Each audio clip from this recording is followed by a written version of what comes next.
আসসালামু আলাইকুম। আমি এখানে লাচ্ছা সেমাই রান্না করব। তো এখানে আমি 1 প্যাকেট লাচ্ছা সেমাই নিয়ে নিয়েছি। আর সেই জন্য আমি এখানে দুধ চুলায় বসিয়ে দিয়েছি। এখানে 1.5 লিটার দুধ আমি জাল করে 1 লিটার করে নিয়েছি।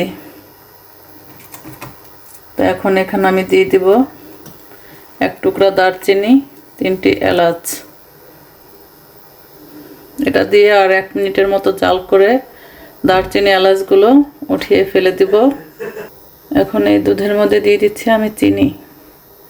এখানে আমি 1 কাপের একটু কম নিয়েছি। আপনারা মিষ্টি যে যেরকম খাবেন সেই রকম পছন্দ অনুযায়ী দিয়ে নিতে পারেন।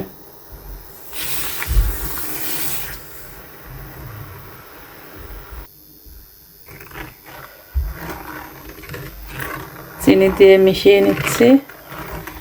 এরপর আমি এলাচ দারচিনি উঠিয়ে নিব। উঠিয়ে দুধটাকে ঠান্ডা করে নেব 5 মিনিটের মতো। এরপর সেমাইটা মিক্স করে দেব।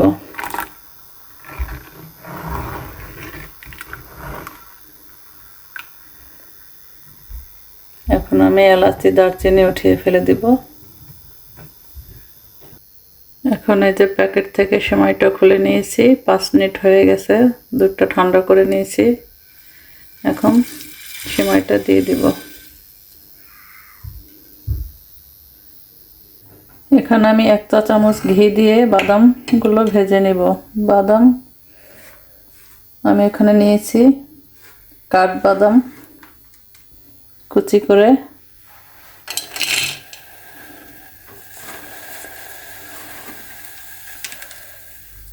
পিস্তা বাদাম,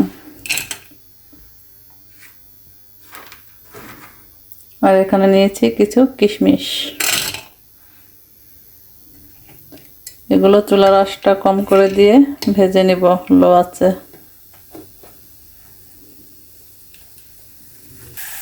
বাদাম কিশমিশ লো আঁচে ভেজে নিয়েছি। এখন এগুলোকে উঠিয়ে নিব। এখানে সেমাইটাও ঠান্ডা হয়ে গেছে। এখন আমি এই বাকি ঘিটা সেমাইয়ের উপর দিয়ে ছড়িয়ে দেব।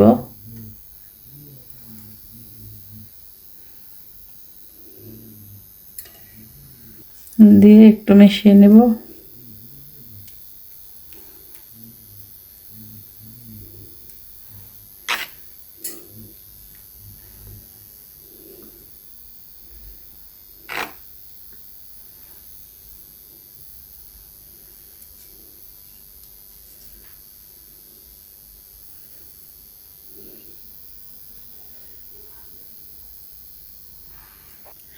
এখন ভেজে রাখা বাদাম কিশমিশ দিয়ে ছড়িয়ে দেব।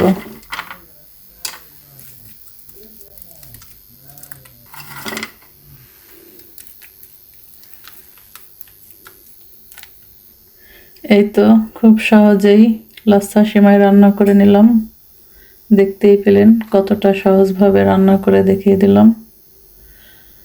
তো এইভাবে আপনারাও বাসায় ট্রাই করে দেখতে পারেন, অবশ্যই ভালো লাগবে। আর ভালো লাগলে অবশ্যই লাইক, কমেন্ট, শেয়ার এবং সাবস্ক্রাইব করে পাশে থাকবেন। তো সবাই ভালো থাকবেন। আসসালামু আলাইকুম।